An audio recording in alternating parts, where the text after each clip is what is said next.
This time on TNT. It's our 100th episode live from the Bahdhouse in Liberty Village in Toronto. Something went on here. Something went on there.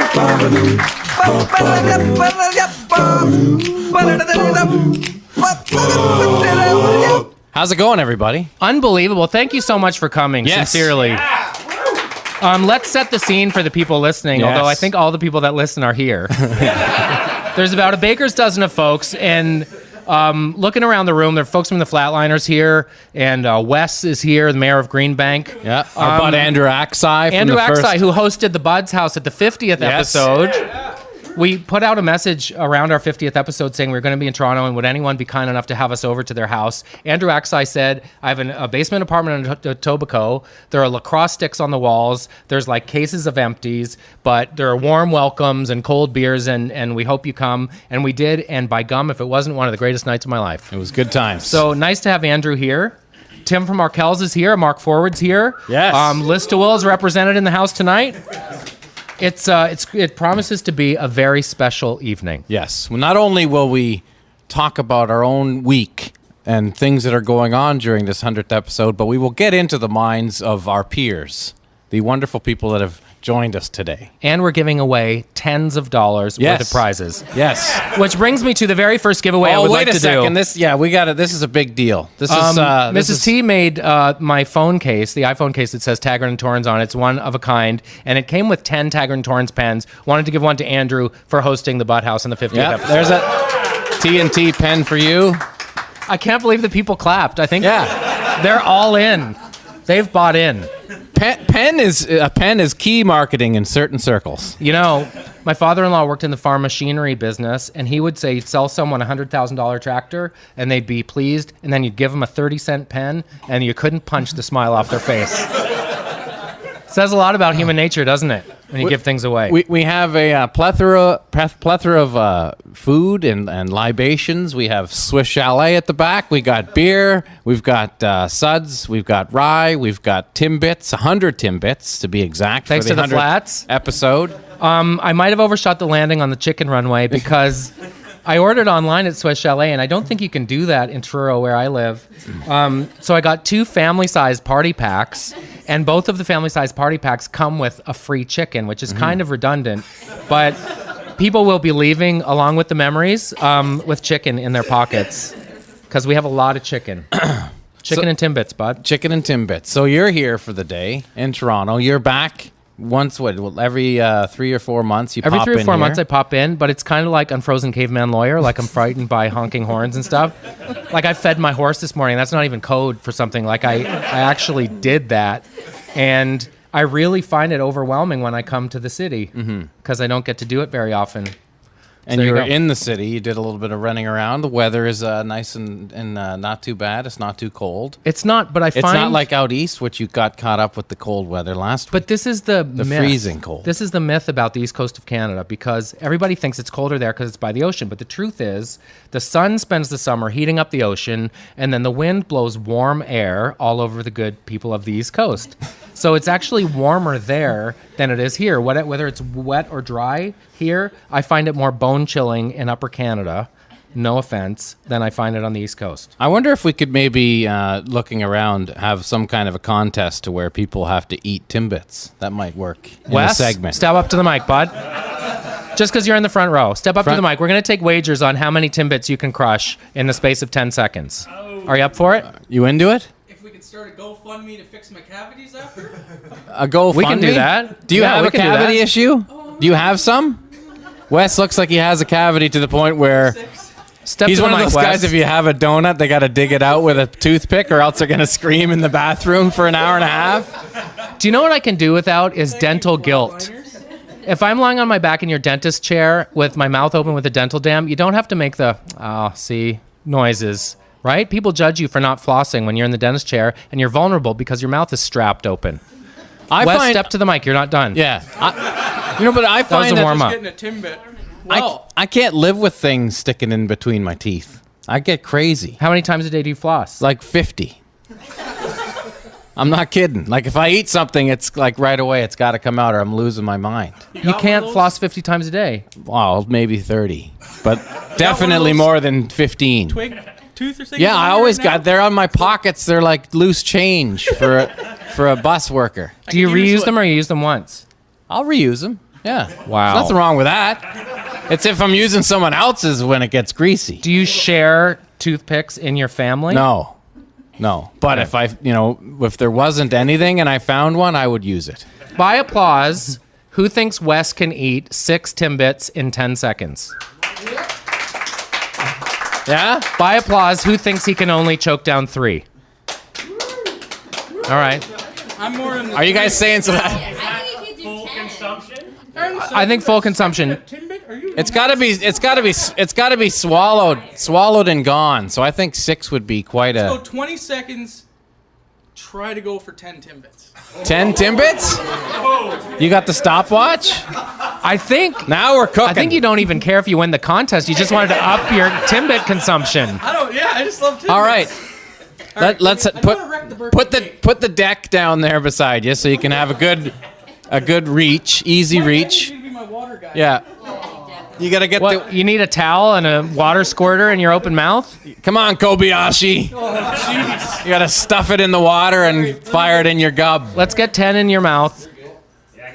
If you got, yeah, it's like he's I'm like not showing up prepared. he's like Milos Raonic holding all the extra balls. Yeah, tuck a couple up your shorts there, big Yeah. time. Here's what we're gonna do. We're gonna He's doing start it the like clock. he's doing it like a professional. And at those. 20 seconds, Wes, you have to say, "How's it going, bud?" Yeah. And if you can get that out of your mouth, Apologize. then you're gonna win a hat. There Are you will ready? be a Okay. 3, 2, go. 1, 2, 2, 3. Yeah. You're taking a drink, 5 seconds down. A little Pilsner to sort them. 3.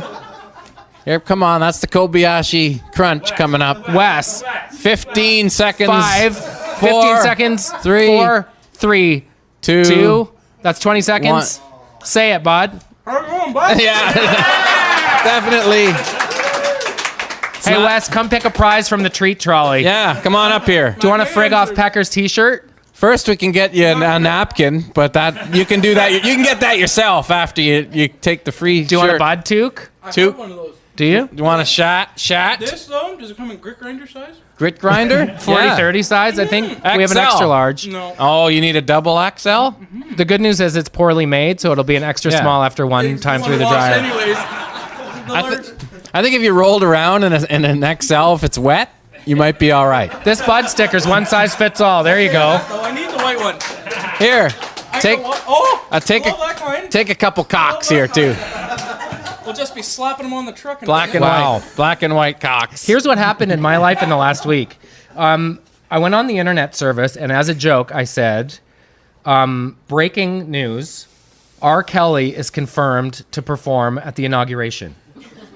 And I said this after the Russian urine story came out, after it broke, after there was a leak. Yeah. And I said it as a joke, trying to tie R. Kelly to Donald Trump in kind of an pee umbrella thing. category of urine. Yeah.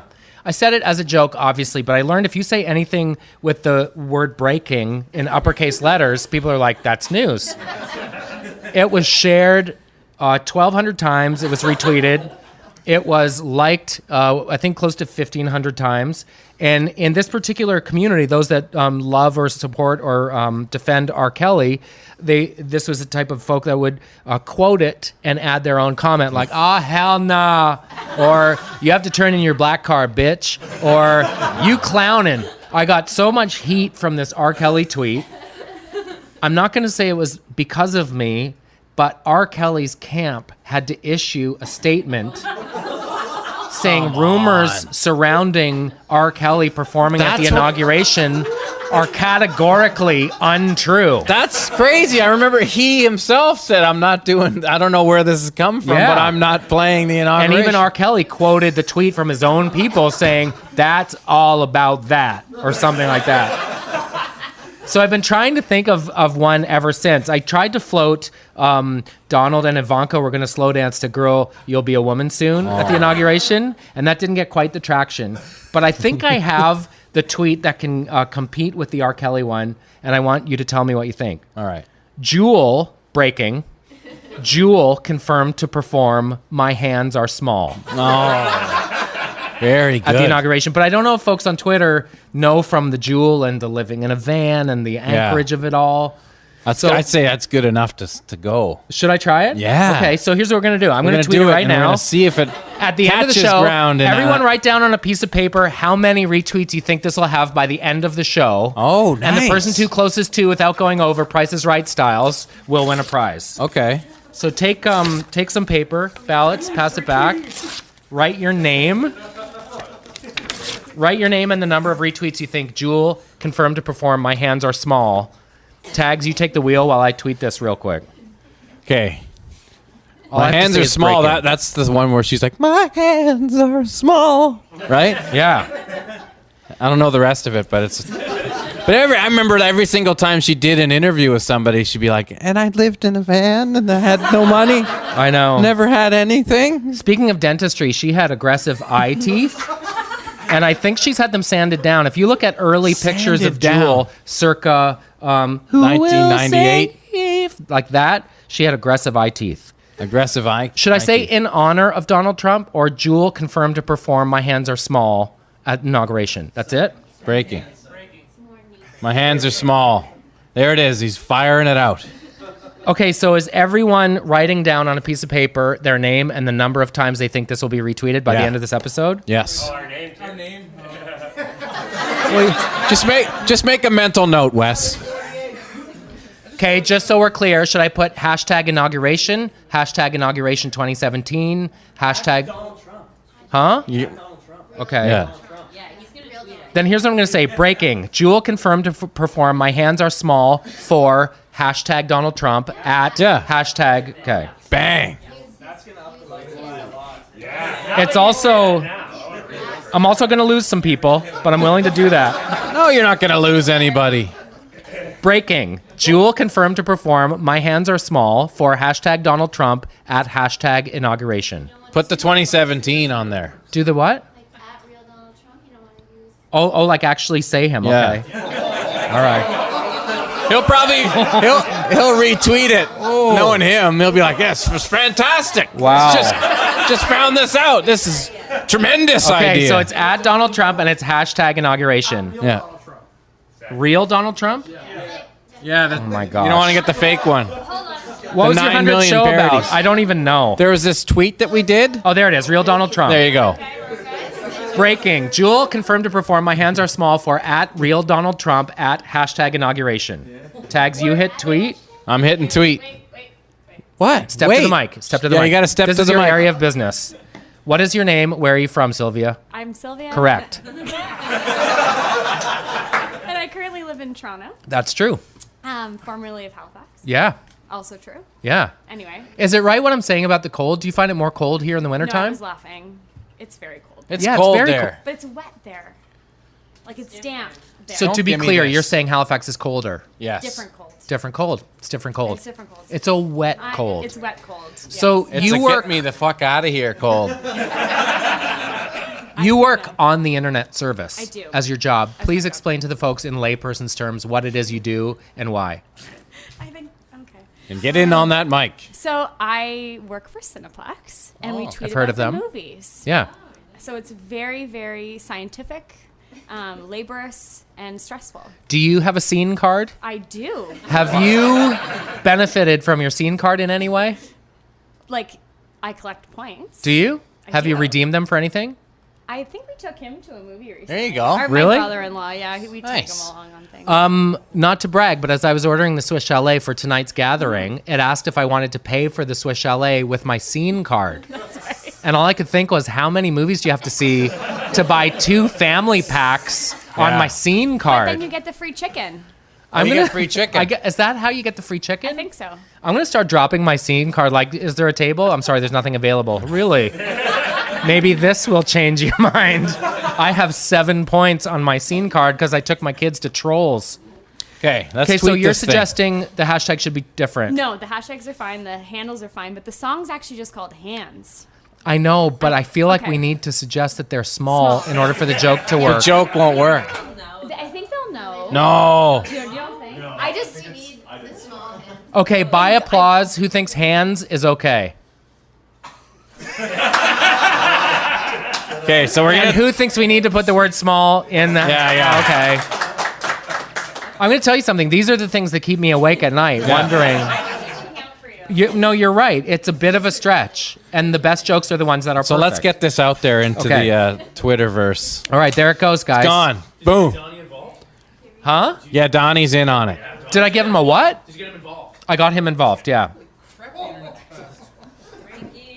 We're having fun. Oh, you guys were all ready to go. This is Already good. on my page? Oh, I have one like and one retweet already from in this room. All right, so we'll see how that goes. Yeah. It is shocking when you look on the internet and see what folks are saying about Donald Trump. It is like, it does feel like a living nightmare. It does feel like it's impossible, but it is happening. It is. In fact, by the time this episode's out, it will have happened. Yeah, people will be in the muck, as they say. What do you think really will be the implications of Donald Trump being president? I think it's just going to be a long, continual shitstorm until he gets out of there, where it's just too much out of controlness. But it'll this is the be like thing. what happened with Rob Ford times a million, just where nothing really got passed, but it was just a big hornet's nest every day. And it's like, oh, he's talking, so I'm not listening. Remember how crazy it was when he first went in there? But people loved him. No, but in the actual, like when he was in City Hall, nothing, like everybody else was just kind of looking at their feet when he tried to get something Right. done. I just have that feeling might happen, but who knows? He might fuck us big time. I was working in rural Texas the second time Bush was elected. It was Bush against Carrey, and it was really Bush against not Bush. And the town that I was working in was called Vega. And their slogan was, what happens in Vega ain't much. And there were 900 people in the town. There were 7 churches. And the first day I was there, I met the judge. His name was Donnie Allred. And he said, Jonathan, we don't judge people here as long as you walk with Jesus. So pretty heavy-handed kind of crowd. These folks were very pro George Bush. And in fact, there was a guy who was very feminine on our crew. His name was Davis. And the good people of Vegas couldn't quite put their finger on what was different about Vegas. It's different. That was their adjective for everything that wasn't like anything they'd seen before. So finally, near the end of the show, one of them said, Davis, we think we got you figured out. And he was like, oh, here it comes. You a snowboarder?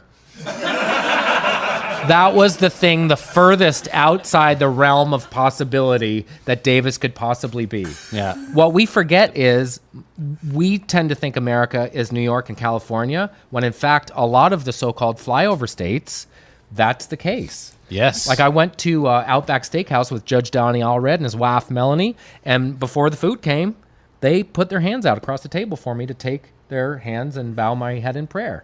We're not used to that kind of thing in Canada. No. I did a lot of touring in the Midwest, and I got a good feel for legit America. And yeah, it's got more to do with like watching NASCAR out front of the porch with 300 pull-out chairs. And a barbecue just starts. But they're nice folks. Yes, that's the misconception absolutely. too. We think because they can't name all the provinces that they're not nice people. I Most don't- Canadians can't name all the states. I don't watch NASCAR, but I appreciate it. Yeah. I think it's very intense that a car that heavy can go that fast. Isn't that their slogan? Yeah. Car that heavy can go that fast. NASCAR. Have you seen how steep those raceways are on the sides? They it's like are they're steep. just going on the side of a wall. Jeremy 208 Taggart, miles an hour. as we celebrate 100 shows, Yeah. some better than others, this one, jury is still out. Yeah. What was the worst Our Lady Peace show you ever played? Where was it? And what happened? I love how you're like, after these 100 shows, and then all of a sudden throwing that out there. Well, there must have been some doozies. I would say the worst one ever was the first one ever. The first show we ever played was in Montreal, opening for the Tea Party, and we. Yeah, but who can open for those guys? Yeah. It was at a club called Backstreet, and we were nervous, and we started playing, and I think we might have got in 2 songs in, and then all of a sudden, 2 of us started playing a different song, and the other 2, and we totally went off the rails, like crazy off the rails, to the point where it's like we had to stop. You know it's bad when you have to stop playing, because everyone's just on different pages, and we didn't even, that was the end of the set. It was like, tail between the legs, walk out. Like that was like, why even? What are we even doing pretending to play in a band? And was Jeff Martin on the side of the stage Oh going, yeah, nice all one, the- fellas? Yeah, those guys were like, whoa, the fuck was that? It would actually be great. You guys are awesome. It'd be great if bands could take timeouts the way sports teams do. Like, guys, Oh. sorry, audience will be right with you. Yeah, no. What's going on out there, guys? I think no, it was a like timeout, and then people probably thought we would get back up, but it was just so bad that we just were like, "Fuck this place, let's get out of here, start over." Do you have, in all the years in all the arenas, do you have a show that sticks out as that one actually went perfectly start to finish? Or after a Sure, while, do they yeah, all no, I blend mean, together? like good nights are a lot. There's plenty of great nights, like Maple Leaf Gardens. You know, having that place sold out and going to it, and Tim was there. He was just a little kid at 15. I met him at the sound check party. I think you came with your dad, and I gotta find those pictures. yeah, there's some classic photos with Tim Oxford sitting there as a 15-year-old meeting me for the first time, but. To play the Gardens and have it be rammed, and then like after the show, get to walk home afterwards. I lived at Richmond and Sherburne, so it was like 4 or 5 blocks walk. I was like, that's happening, man. Like to play there and walk. Did you walk home. to the venue? Yeah. Because I remember hearing about the hip guys playing the ACC and Gord taking the subway home, and Yeah. just thinking that embodies Canadianity. Yeah, for sure. Like, what are you thinking about on the walk home from Maple Leaf Gardens? After you just played and everyone's like, no, don't like on the subway and nobody really cares that you're there or not. Right. Yeah. Because I don't remember having too many nights where I was like, I threw that in the pit on my drive home. Like maybe that you walking had home? highs and lows. Mine were more steady. Walking home, it's like, yes, that was Sue Johanson on my show today. Yeah. And That was you're a walking classic. home. Sex with Sue. Sex with Sue could not be stymied. Do you have a Sex with Sue comment? Yeah, sure. Approach the mic. Yeah, get up. You're one of our online buds who won a ticket to come tonight. Yes. Very happy to be here. Introduce Nice. yourself. Where are you from? My name's Kara. Born in Toronto. Grew up in Prince Edward Island. Nice. Whereabouts? Came back in Toronto. Wow. That's- New London. Would you guys excuse us for a minute? What's your father do? Does he have the home hardware? So my grandparents have a potato farm. Yeah. Couldn't be any more cliche. Wow. Yep. What's your last name? Glant? It's a McEwen is the farm. Oh, McEwen's right.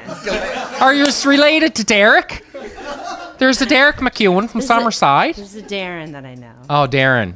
Well, now, wouldn't Darren be Derek's second cousin? Probably, I'm sure they're related. I'm sure. I'm sure they are, is the truth. You have a comment about Sue Johanson. Yeah. Honestly, that's how I learned how to have sex, was watching Jonavision and fucking Sue Johanson Really? came on after school. When she's like got the condom. Grade Nice. 6. Educated. Anyways, but it was probably better than any sex talk that I would have ever gotten That's from my great. parents. So This thank you is- for that, Jonathan. This- thank you. Make Thank sure you you for put saying the that. condom on right way. Don't put it on backwards. This was the great thing about Sue Johanson. When we booked her on our show, it was, I mean, obviously the show was on at 4:30. It was a little aggressive language-wise at that You time. and Oprah. Yeah. That was more like me and Shirley Solomon. That's right. Shirley. Yeah. Or Camilla on CTV. Camilla. But Sue Johanson spoke in terms that kids understand. And that's one of the things that I'm most proud of about shows like Street Sense and Jonavision. It didn't ever condescend to the audience. It just said, this is how much it costs to make Reeboks. This is how much they are in the store. Here's why. You can still buy them if you want, but just so you have all the information. And Sue did that in ways that made teenagers' faces turn purple. Because she could say in the most casual of ways, the thing about having load on your face is like, oh my God, like stuff I'd never even heard. Yeah. She could say in the most casual of ways. What you, And that's why you can't feel your legs the next day. right. Yeah. The thing that she didn't ever publicize much, and the thing that made her even more special was behind the scenes, she did some generous things for communities. Like I think if I have this right, she gave her cottage to an AIDS hospice in Toronto, so people living out their final months could go stay in a nice place. Do you know that story? Yeah. She was a very special person, and you know, she really cracked through, and we took a lot of flack for having someone like Sue Johanson on the show talking about that stuff in those terms. But those are the things that I'm pretty proud of looking back on shows like Jonavision. No, that was a great episode. There were also some terrible episodes. because teenagers would get booked as guests on Tuesday. Like, so your best friend stole your pants? Yes. And then by Thursday, it's like, so you're still coming? Yeah. She gave the pants back.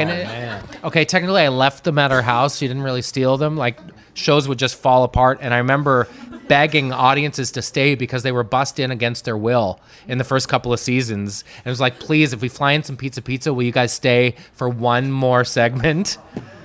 And I remember one of the early shows, someone was bussed in against their will, and this guy was sitting in the back, and I was asking a question like, so what happened with your friend when you found out she had a crush on whatever? And I heard boom, boom, pst, pst, boom, boom, and turned around, and there's a guy doing this in the back row with headphones on.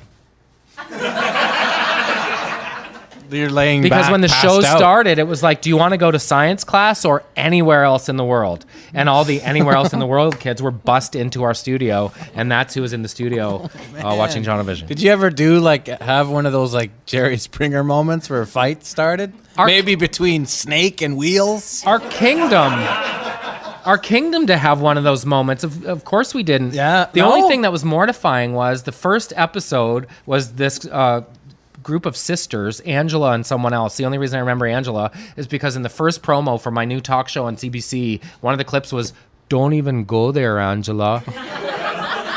And everywhere I went for weeks, people were like, "Oh, you have the Don't Even Go There, Angela show." It's like, I promise you it's more than Don't Even Go There, Angela. Like there's so much more. Just capturing a moment of somebody pissed off at her friend. But it was always the wrestling match between the sketch comedy show for teenagers that we wanted to make and the let's sit around on beanbag chairs and rap about the issues show that CBC thought was in their mandate. Wow. Do you know what I mean? Yeah, and you had to be the in-betweener. Yes. Mark Forward, would you approach the mic or there's no way? Maybe with a bit of coaxing. Ladies and gentlemen, Mark Forward. Come on. Approach the mic. Have a Timbit. Come on. I just want to ask you a couple of questions. Just a couple questions. You can't have a stand-up sit down. Keep the applause going because maybe he needs coaxing. Really? Yeah. As an update. This is not a good idea. No, it's really good. No, it's great. As an update, just so you know, our Jewel tweet has 19 retweets and 46 likes. Nice. It's performing pretty well. Not bad. Yeah. Mark Forward, the thing that I admire about you is that as a stand-up comic and actor, you are fearless. Yeah. And Except for when you're trying to cross a bridge on Periscope. what happened there? It was a classic moment I saw on social media. Mark was trying to cross. Was it in Nanaimo or whatever, the rope bridge there Vancouver, in yeah, Vancouver? You know the standing bridge. Yeah. He couldn't go across. Apparently, you have a phobia, and you were trying to face it. You couldn't cross but he that bridge couldn't when do you it. came to it? Yeah, I'm afraid of heights. Really? I cross it every time I go to Vancouver. I try to cross it, and I've crossed it one time out of 3. How'd it go? 1/3. Like, what's that percentage wise? 1/3? 33-ish? So you're saying you've done 1/3 3 times? Hey, Mark Forward. Hey, come up to the mic and everyone will laugh at you. Yeah. No, we have to make this a safe place. Sons of bitches. Hey, Mark, no, wait, tonight is How about special. a contest? How many deers are on his shirt? It's a contest where nobody wins. What's that contest? Mark Forward, this is the question that I would like to ask you because I think this is interesting about your career arc. All right. When you started out, you were doing stand-up in the voice of people that you saw around you. Yeah. But you had an epiphany where you realized if you're going to succeed, you had to find your own voice. Yeah. Tell the people about that because I think it's good advice for no matter what you're doing in your life. Oh, God. First off, I would like to say that they had rye here. Yeah. And I haven't drank rye in probably 15 years. Do you need a reload? No, I don't need and they have it in the red cups. Yeah, they is us, You know, by the way. The red cups that remind you of everything you've ever done wrong in college. Yeah. I was when I started stand up. No one cares about it. They No, do. they do. All right. The people when do. I started stand up, I was doing jokes for what I thought everyone wanted to hear. Airplane food, aren't men and women different? Like the usual low-hanging fruit? Yeah, but I was even lower. I was more. What's up with worms? Well, Like that stuff? I was the biggest What's Up with Worms comic in Canada. I had 2 CDs, in fact. Of What's Up with Worms material? What's Up with Worms? Underground comedy with Mark Forward. What's Up with Worms? 2, I called it. Yeah. Yeah. By the way, I was you looking- can now Second sell album. What's Up with Worms. Deeper Than Coffins with Mark Forward. Underground comedy. So then I realized I didn't want to be that. So I'd rather be a comic that the people that came, that liked what I was going to do, I would rather bring them to me than me bring myself to them. That's where I learned. You would rather be everything to some instead of something to everybody. Thank you. There Right? you go. Yep. Yeah, And so who are 100%. the people around you that inspired you, that helped you find your voice? Like, who are the people that you saw that you were like, that John guy? Doerr was the first one Yeah. I saw that did his whole set from the front row. And he was watching the show, commentating on nothing. He was commentating and attacking the comic that wasn't there. Oh, great. And I was sitting in the back of the room thinking, well, he can't do that. And then I thought, well, why can't he do that? And I had this whole back and forth in my head, which that night I changed pretty much. Found your swing secret. No. Your Ben Hogan of comedy moment. Yes. I think if you've ever seen John Doerr on Conan, for example, Yes. the fishing joke, it's like a 6-minute bit. Yeah. And there are a few moments, like around the 2 or 3 minute mark, where you're cringing because you think, how can this ever pay the dividends that he has set up for it Yes. to pay? But the funny thing about that joke is we used to do it for 20, 25 minutes. Right. If you don't know the joke, as I look to the crowd, Yeah. Yeah. I just want to fill in the gaps Yeah.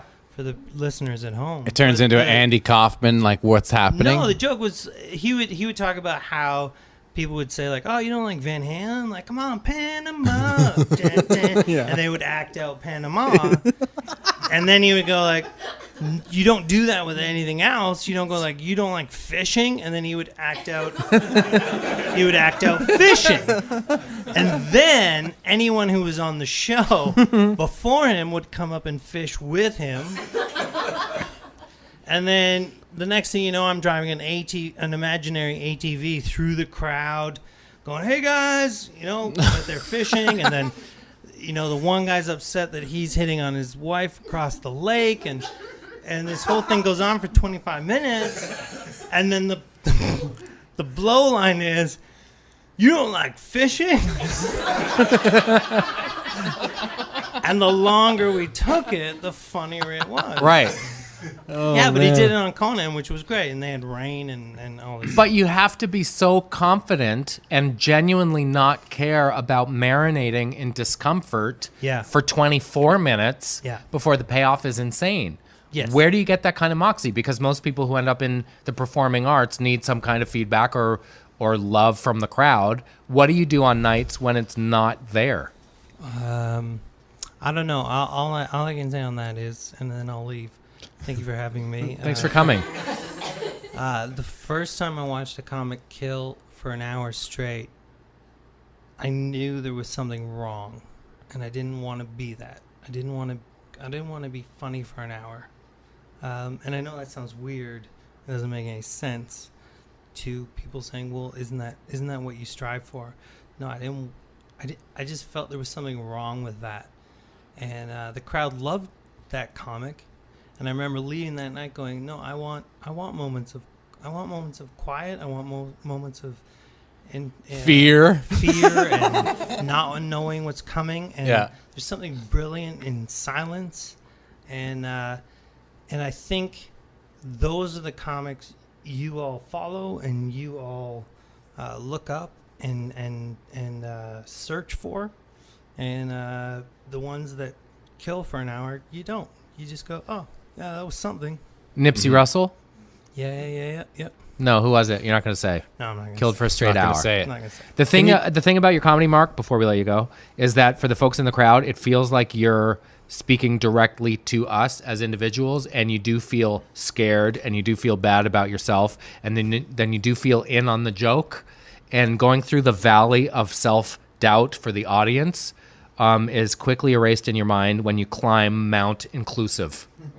And that's quite a gift for a comic to take you on a journey like that. Thank you. Thanks, there you Mark. go. Can I go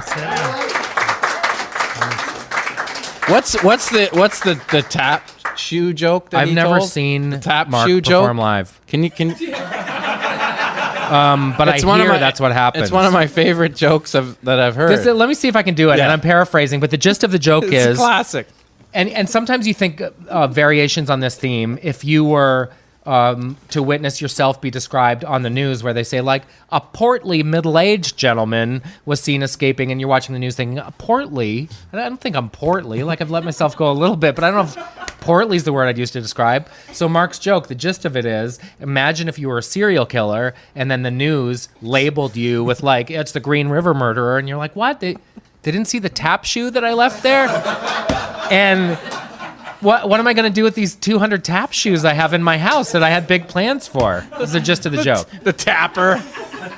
Next level comedy. That is very funny. Before stuff. we take a little break, are there any questions from the people? Yes. And then when we come back, we're going to get an update from the Flatliners because you guys have a new record coming out and big plans to tour. Yeah. Mark, you have a question? Yeah. How does it feel to be at your 100th episode? Ooh. Good question. Nice. It's a good question. I feel very fulfilled myself to see so many buds from different walks and people that I've known for a long time. Friends, new friends. It's fabulous. I couldn't ask for a better time, Mark. I think we would both say that we didn't really have any plans when we started doing the podcast other than, for me, I was working on Trailer Park and Mr. D at the time, and I'd shoot them, and then 6 months later, maybe the shows would come out. I was looking for something really immediate. I was looking for something that kind of exploited social media and a way to get instantaneous feedback. I think we thought it might be fun, but I think what we grossly underestimated is Canadianity was a word we kind of made up as a joke, semi-facetiously at the start. And then discovering that actually has real foundation and real resonance with people, and that being a bud and buddism isn't just a funny word, it's a movement. Yeah. And we see this when we do our live shows all across the country, that people show up on a snowy night in Saskatoon in the winter. Yeah. That's been the real kick. And I think the lesson that's been a real takeaway has been when you do something for the right reasons, it kind of falls into place.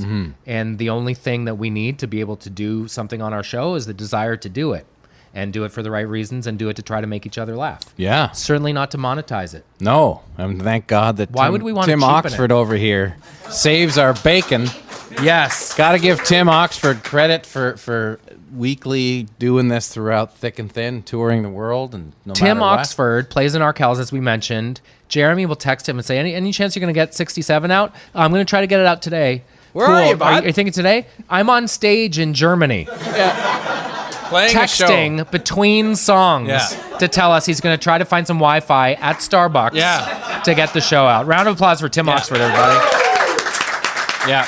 And before we take a break, Mike McFarlane, who's here, we're in the party room at his condo building in Toronto, is a first responder bud. He started a website for us when we didn't even know we should probably have one. Yep. He started a Facebook page. He does it for love, certainly not for money. And when we said we needed a place to do our 100th episode, he was like, well, I don't know, but we have the party room in my condo building. We could do it there. He bought chippies.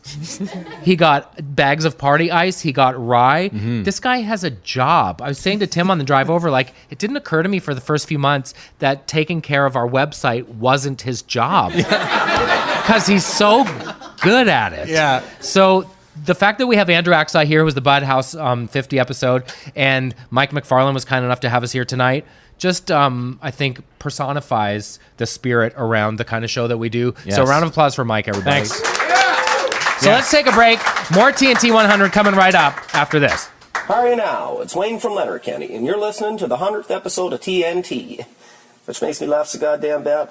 Pitter-patter. Hey, it's Alan Doyle here. You're listening to the 100th episode of Taggart and Torrens. How wicked is that? Rock on, boys. Cheers. Hey, podcast listeners. We're the Arkells. And we want to wish a very happy 100th episodes to TNT. Let's go have a beer, bads.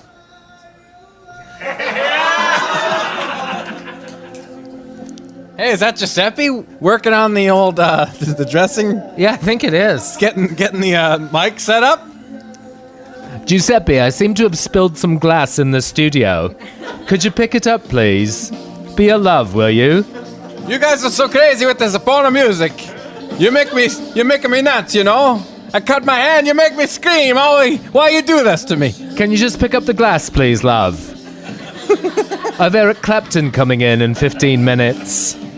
Why is such a mess in here? I figured out myself. I put it here. One more time, I clean this for you once more. And that's the end of it. Okay, here we go. Oh, I'm not. It didn't go yet. You have to vamp for 16 more bars.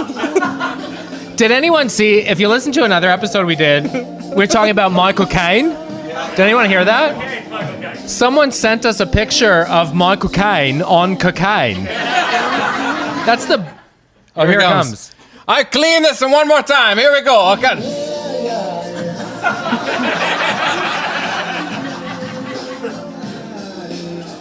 It's such a complex premise. Let's think about the characters that we've done on the show in the 100 episodes. I think one of the first character combinations that we did that really stuck was Salvador's. Oh, yes. Because in the early going, there was Salvador's and there was Brie Ashley. Yeah. And Salvador didn't understand your Canadian ways. Yeah. Because you are so uptight, you Canadians. You cannot touch you anywhere. You panicked. You called 911. Even though we're working at the White Spot and you're not supposed to be grabbing people while you're washing I was just trying dishes. to grab the cutlery. Brie Ashley and Salvador was kind of the first one that really landed because, I know how it started. Because they had taquitos at the Irving in Truro. That's right.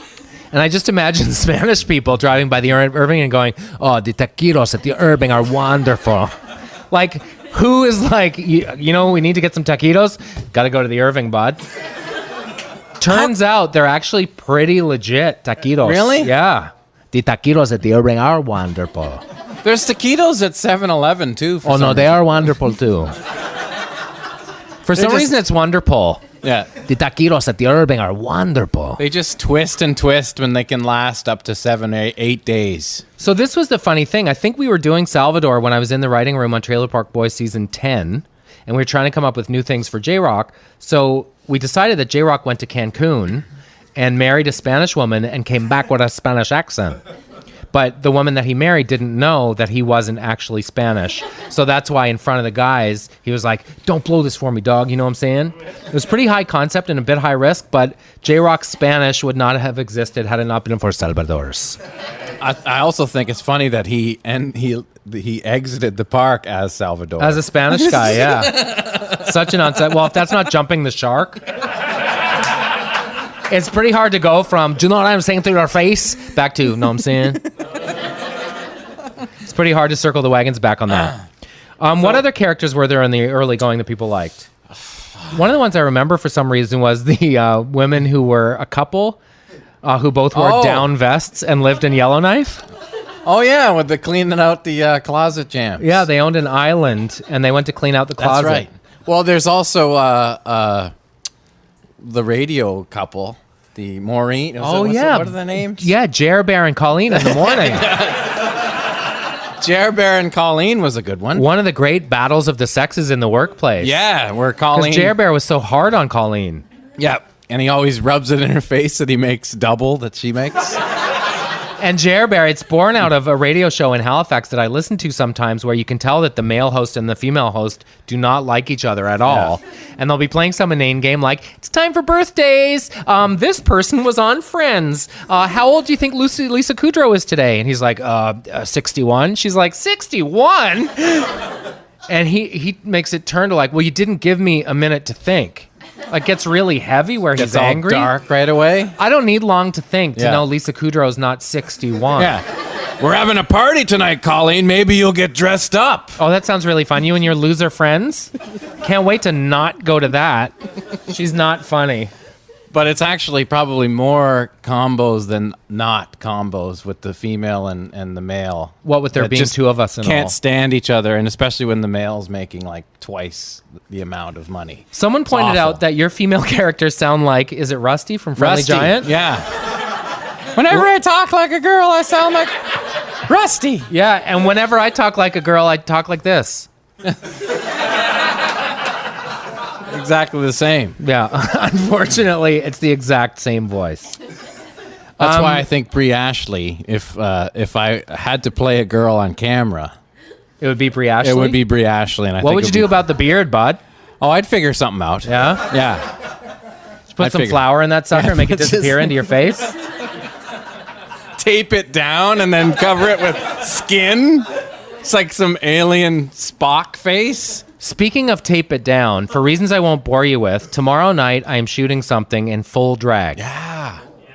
And I think stack the deck is the term they use for what you do with your bird. And I had to pick an alter ego. My alter ego is Cindy Crosby. That's good. That's good. I'm a little bit nervous about it. Like, are you like the concept is you're just trying drag and seeing what it's like? Well, no, as a matter of fact, Or you're- the Guinness Book of World Records, World Book of Records, Guinness Book of World Records. Guinness Book of World Records Yeah. holder for the oldest living, still performing drag queen is in Toronto. Her name is Michelle Dubarry. She is 85 years old, and she still performs, and she's in the Guinness Book of World Records, and she's going to teach me how to be a drag queen. What else And- are you thinking? Guinness World of Book Records? Well, when you say it like that, it doesn't sound right. I was just trying to figure out. I was thinking like World Records by Guinness. So Michelle Dubarry lives in this very city of Toronto, and imagine in the 60 years she has been performing the changes that she's seen. I know that I'll meet her tomorrow, but they used to say that cops would wait outside those establishments for people who performed in drag and arrest them. That was like an offense back in the day. I wonder if she helped out when John Candy did Divine. Remember the SCTV when John Candy would put on the full-on Divine? He'd be like, "How's it going?" And huge. He'd be a beautiful plume woman. affair. Yes, he These was. were the short list of drag names for me. Tammy Hunter, but I didn't think everybody would remember Tommy Hunter. Wes, you don't know that? How old are you Tommy again? Hunter. Oh, Yeah, 26, that's young. right. I still like Joan Candy. Joan Candy is a good one. Well, I thought Man Murray. Oh, that's a good But then one. I realized... But who's and got then a I was name Man? Well, I was from PEI, Man of Green Gables. That's a layup. But those are drag king names. I've learned all this in the last week. So Man Murray would be a great drag name. And then I was thinking, Shania am really a man. But it's like, how do you even spell that? Mm-hmm. So Cindy Crosby felt like, there might be some puck opportunities. Yeah. It's also... I wonder if Cindy Crosby's as good as Sandy Crosby. Do you think Sandy Crosby's better? I think no, Cindy's better. All right. Or Cindy, like Sindee. Yeah. But you don't really get to spell it when you're on the stage. Ooh. I am less worried about what to do with my horn than I am what to do pack about it? eyelashes. Oh. Just do the old Eric Andre tape down. Where you just I kind of think you cover tape it up. under and up, Yeah, you right?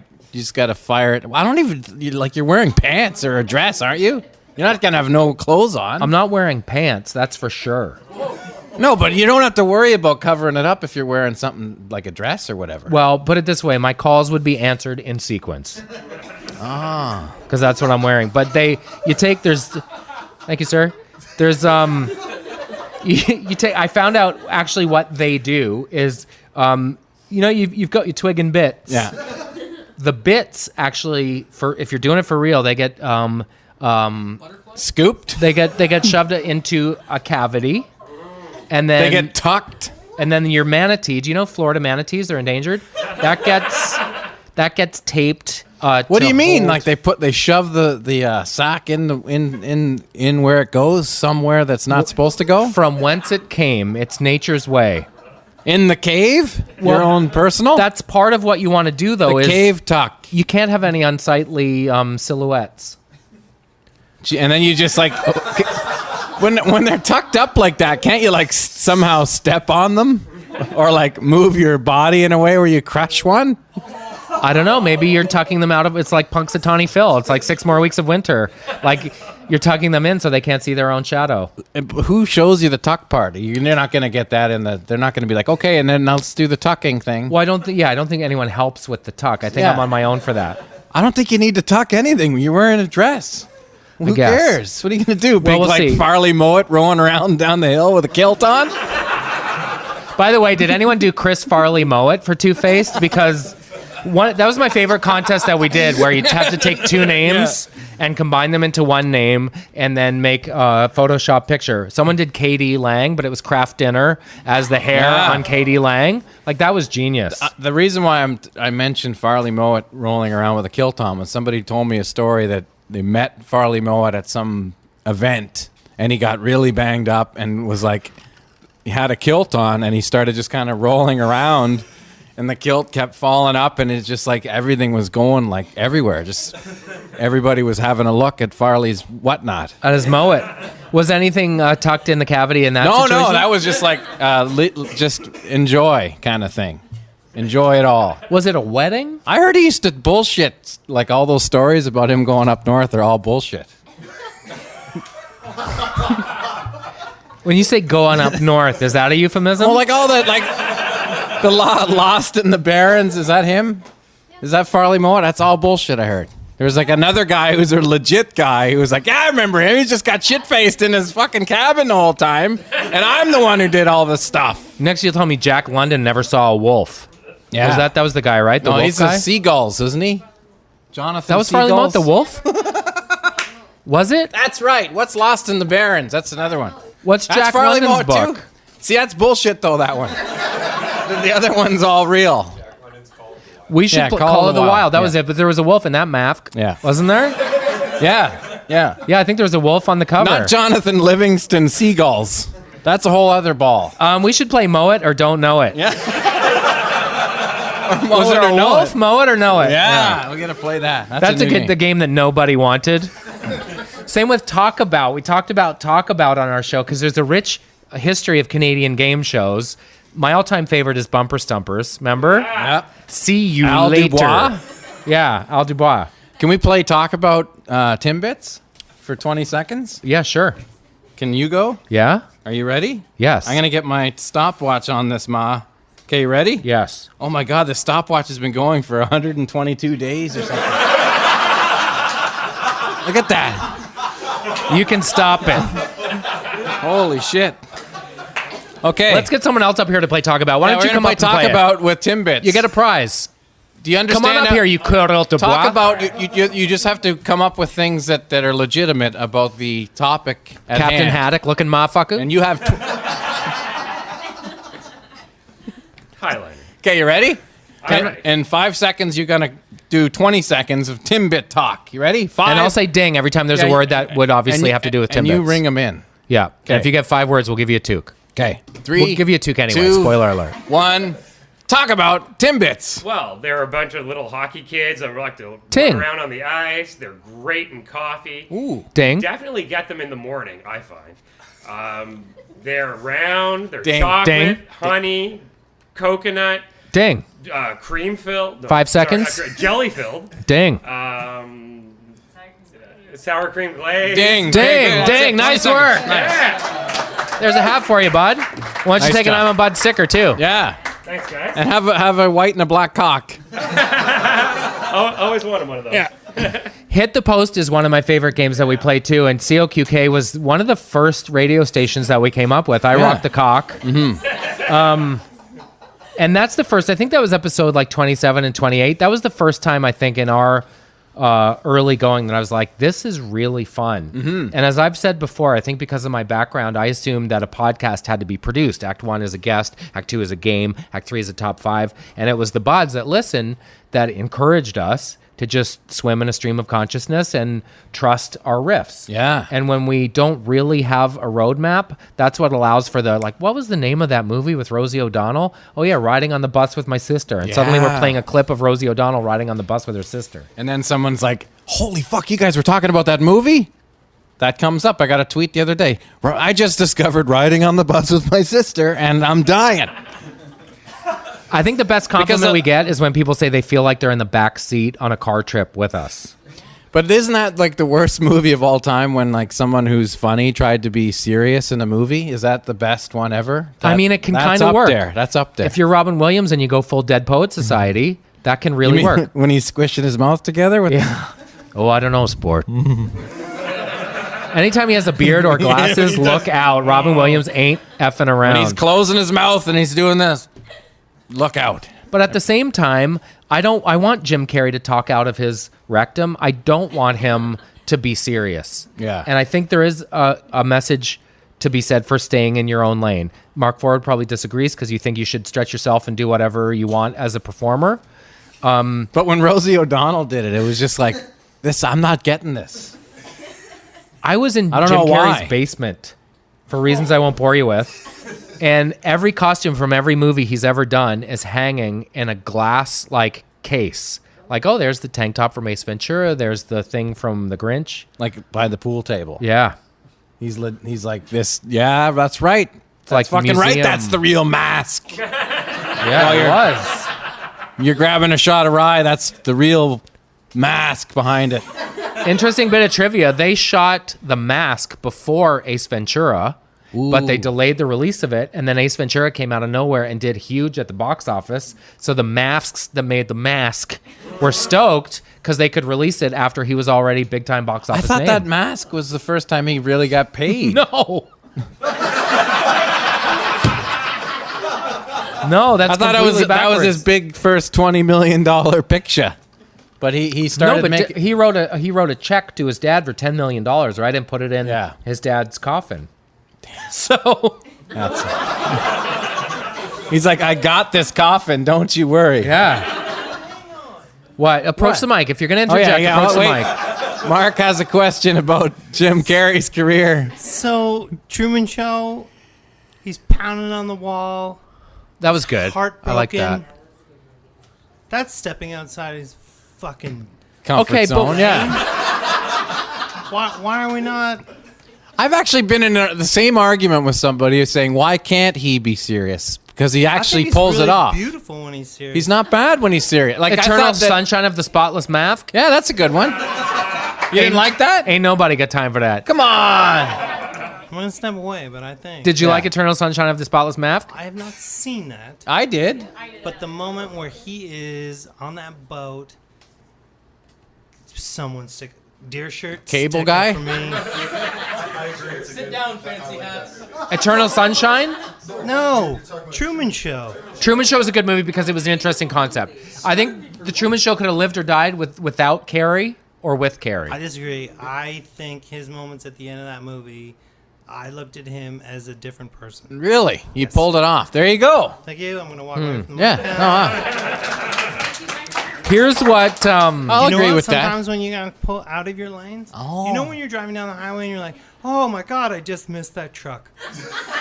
And you're in a different lane all of a sudden, you feel alive. That's true. That's true. What's that guy's name again? Mark Forward. Right. It's true. I feel the urge as someone who makes funny faces on the TV to try different things all the time. I think you would be brilliant stepping out of your lane. It's nice of you to say every Like time I when do you- step out of my lane, I roll my own eyes at myself going, what are you doing? Yeah, you're doing that to yourself. The And what older about I if get- you're doing I think it was when I told you wearing a perm pretending to be Gordon Lightfoot serious. That's when you're like, yeah, this isn't gonna work. When you pictured the wig and like him saying, retracting the Nanaimo bars from Bernie.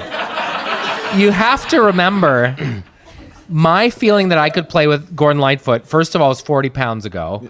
And second of all, it was before Chris Pratt came along, who looks a lot like Gordon Lightfoot. He really does. Yeah. And anytime the subject of Gordon Lightfoot in a movie about Gordon Lightfoot comes up, people are like, oh, Chris Pratt, that's obvious. Yeah. But I can sing like Gordon Lightfoot, and nobody loves Gordon Lightfoot more than me. Lindsay, maybe. But...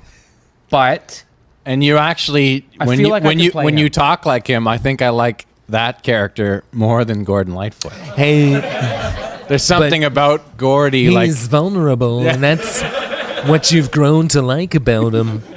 But this is the question. If I was to play Gordon Lightfoot in a motion picture, much the same way that Jamie Foxx played Ray Charles, is that good acting, or is that impersonating, or are the two separate? Mark Forward.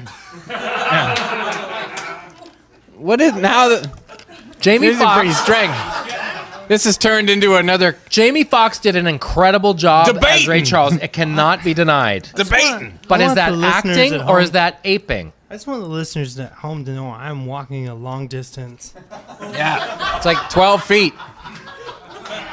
and I'm not getting paid to walk that. No, distance. it's true. That's true. Just, And every time I return to the mic, they're like, "Who? yeah.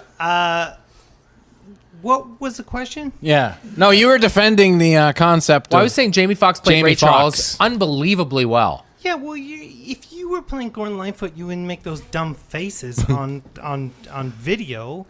The faces that Jamie Foxx made as Ray Charles. Well, Ray Charles never saw that.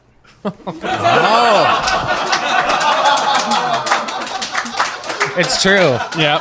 And the... You mean because he died before the movie came out? Like when I could just picture Gord making a desperate batch of Nanaimo bars, just cringing when the coconut's fucked up. I think there's nothing wrong with easy jokes. One of the funniest jokes I ever heard was the day that Stevie Wonder got separated from his wife. What? Is that he and his wife have decided to not see other people. Sometimes you want to have... It's like Swiss Chalet. You want to know what you're getting in a joke. There it is. It'll make your tummy feel warm. Have you ever seen his house? Gord? Stevie Wonder's? No. Oh. Good luck cutting that audio in Yeah. from the back of the room, Tim. Yeah. All That's right. not me. It's almost time to wind it down, if you can even believe that. Wind it down. Yeah. Yeah, look at this. Don't you people have a life? I think, what do you- did Jewel herself retweet that? Yeah. I'd give my eye teeth for her to...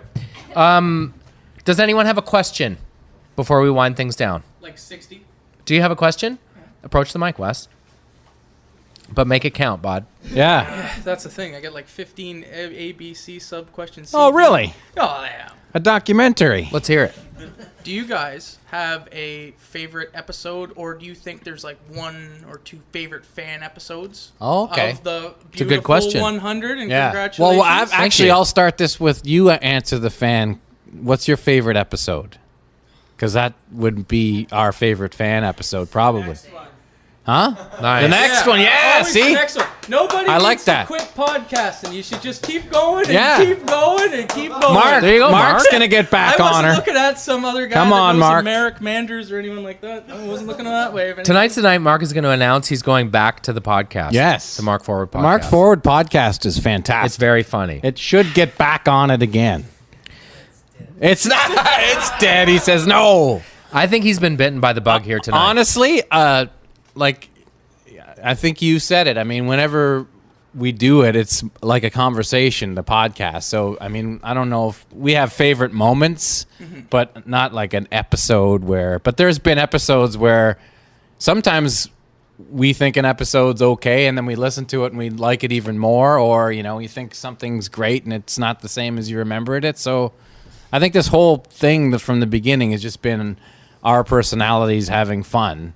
So, I mean, the next one is always the favorite for me. I've learned a lot from Jeremy about trusting my instincts, and if something's kind of fun, to spend a few minutes in it, because my default is always to move on and keep it moving and not let people get bored.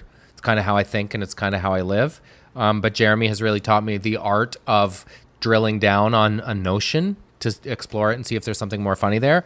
Like, Andrea and them is probably the thing that, of everything we've done, makes me feel the most excited, because as a TV show, I can see it. It incorporates all the bad elements of the worst TV shows ever. Yeah. But like all good ones, it has a heart. And even though it's born out of a cliche, the relationship between Andrea and Laramie is actually worth exploring. And Gary Lake, their landlord, like, it's all there, man.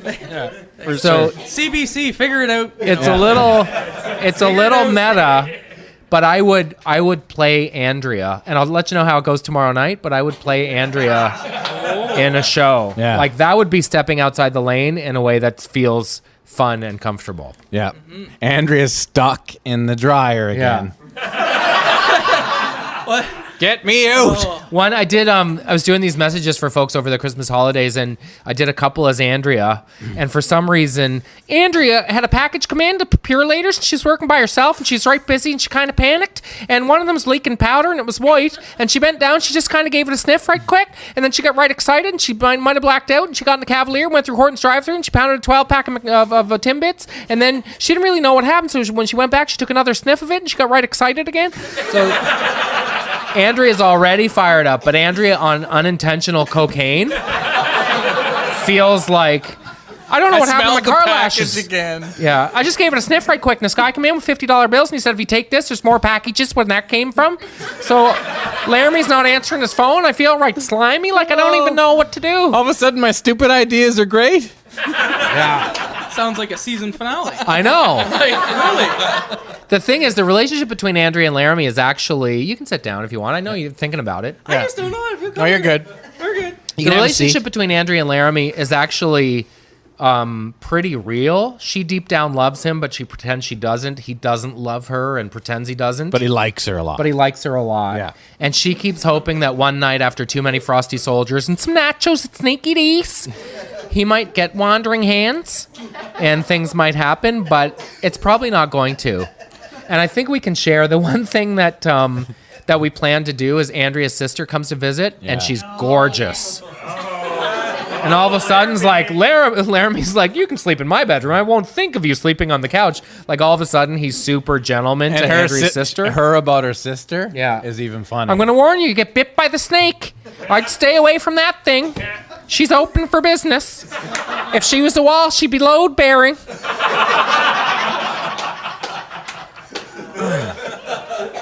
Like, I want to shoot that show. Mike McFarlane, you have a question. Is it about the party room and what time we have to be out of here? No. We got 3 hours. Do we? Nice. Yeah, we're good. Actually, just more of a statement, more than anything. So, when I first started working with you guys, the very first podcast you guys put up, I was literally in the bathroom at the ACC, helping when Jeremy sent it to me, getting it up on my web server at the time. The fact that 100 is hosted here at my place means the world to me. So thank you guys. Awesome. Nice. Thank you. Thank you for everything. Thanks for getting us online, bud.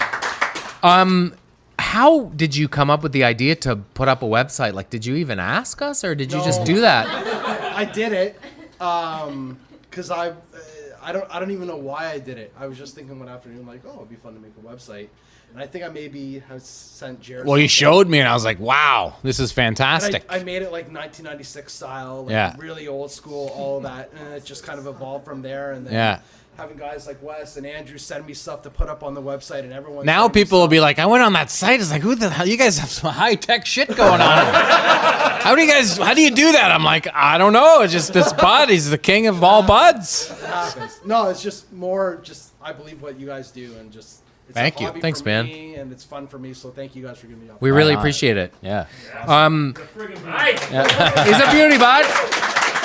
The neat thing has been people like Mike and Andrew and, as I said, the first responder buds. There's a guy named Derek in Winnipeg who got my number on the internet and called me and said, I think you guys need some merchandise. Yeah. It's like, what do you mean? He's like, well, I have a company. I could make some for you. I said, okay, so what would you be looking at for a deal? And he was like, I just think you should have some merchandise, and I'm not even worried about it. Yeah. So and he's like, I'll just send you some merch. And including these bud toques, including the T-shirts. He's made all kinds of stuff, including the Rock the Cock stickers. Yeah. We have yet to pay him a dime. And I keep saying, please, can we give you Canadian currency for the work that you've done? He's like, I'm not really worried about it. And I think I'm not really worried about it has been the underlying kind of current through these 100 episodes from listeners and maybe from the people who make the podcast as well.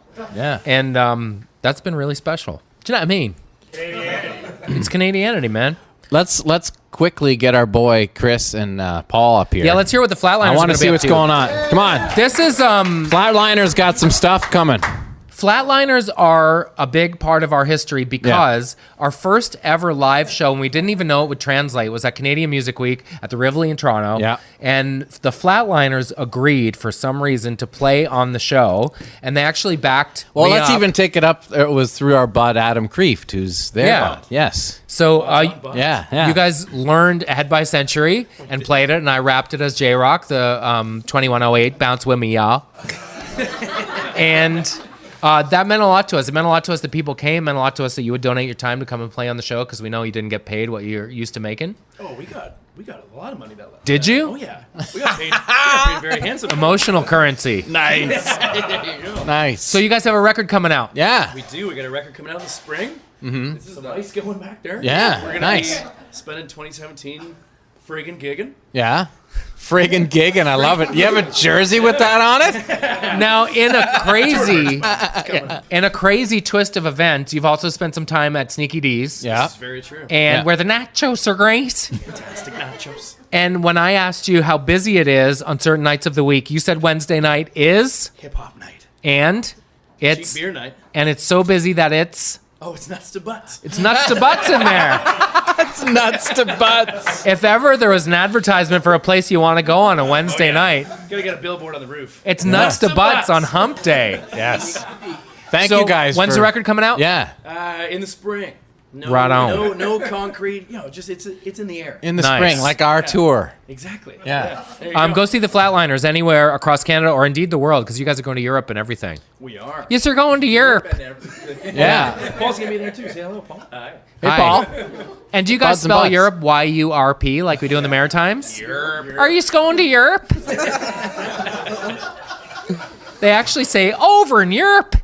I heard them Flatliners were over in Europe. There's a few R's in that Europe. Yeah, But you guys are big in Europe, though. That's Oh, like it's Europe. big time in Europe. We're trying to keep it real in Europe. I see on the Instagram the big, huge crowds in Europe. This is like Yeah, but then there's always the folks in Germany and everywhere that say, "Well, last time I saw you, you were not as fat, and you had a lot more fun, and it seemed like it was a good time that time, and this time I drove about 400 or 500 kilometers to see the show, and it was not as good." Really? But I could tell. They're so but I could tell blunt. that it was still fun for you, so that's fun for me, I suppose. I have to go. I'll see you next time. Really? It's a pretty legit accent right there. Every once in I a know, while. it's great. Fantastic. I was talking about this on the pod. We were just in Germany in the fall, and I don't speak German, but I speak English with a German accent. So I'd go into a coffee shop and say, "Can I have 2 blueberry muffins?" Because people would speak to me in German because they would just assume I was German. Midway through a stroke. So I know how to say it's Blaubeer muffins. That's how you say blueberry muffins in German. muffins. Blaubeer muffins. So if you guys were on CBC call-in show on PEI, Yeah. I would say, can you even walk down the street in Europe, or are you straight recognized? We're still in with the shadows, baby. I want to hear like a German guy who went to see a show of the Flats interviewed by someone in PEI. What was the show like? Well, I drove 500 kilometers. It was not as good. The sound was shit, and I didn't know who's responsible for this, and I have no idea who. I will not know because I have to drive home. The sound was shit. The sound was scheiße. Oh, go see the Flats anywhere they are. Yes. Thank Thanks, you guys. fellas.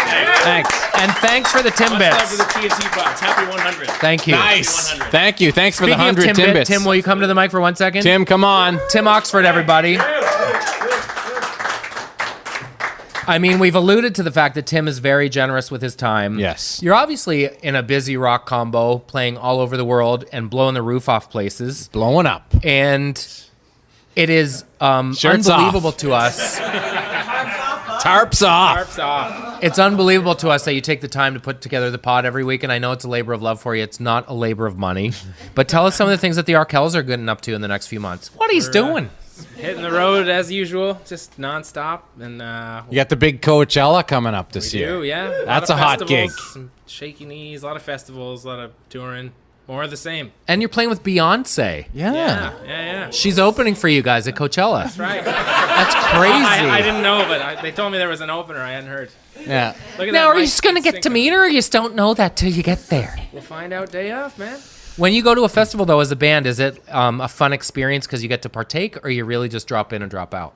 Depends on the day. If you're moving on, like if you have a lot of kilometers to make up the next day, then you're in and out. If you have some time, it's nice to be able to stick around and Isn't check it out some funny of the though? shows. Like when you go to concerts as a younger person, and then when you're playing them all the time, you're like, "Whatever, salad."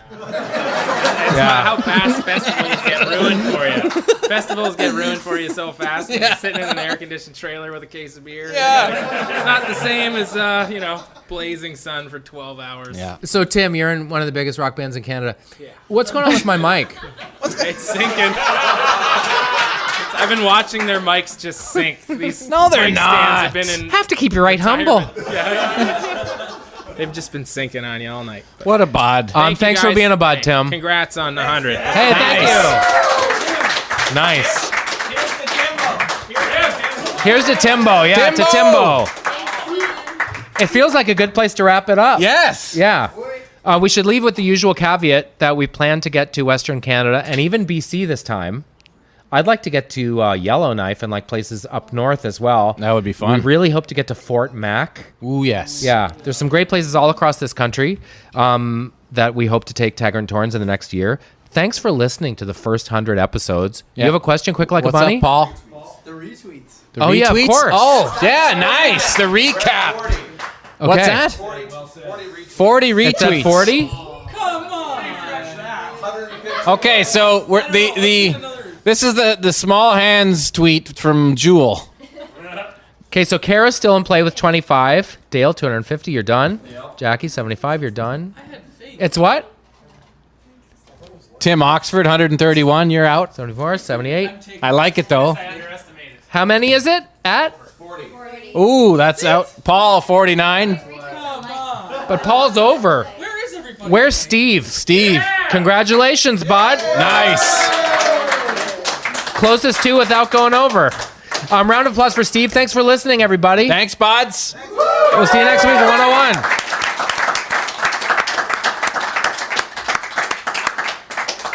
Nice. This is a great rehearsal. Let's do it for real. Hey, we're on the Taggart and Torrens podcast. About time. Episode 100. We were on the first episode. Yeah. And now we're on the 100th episode. My first appearance and only. I had a bad cell phone connection. It was the worst appearance of this entire podcast. You tend to have a problem with bad cell phones. Too much wind where you are when you're doing interviews. I'm doing interviews while you're sitting on the toilet literally after eating 7 or 8 burritos. Why do you do such a thing? Falsehoods. Hate burritos. Alternative facts? Yes, that was an That's alternative what I just fact. presented to you?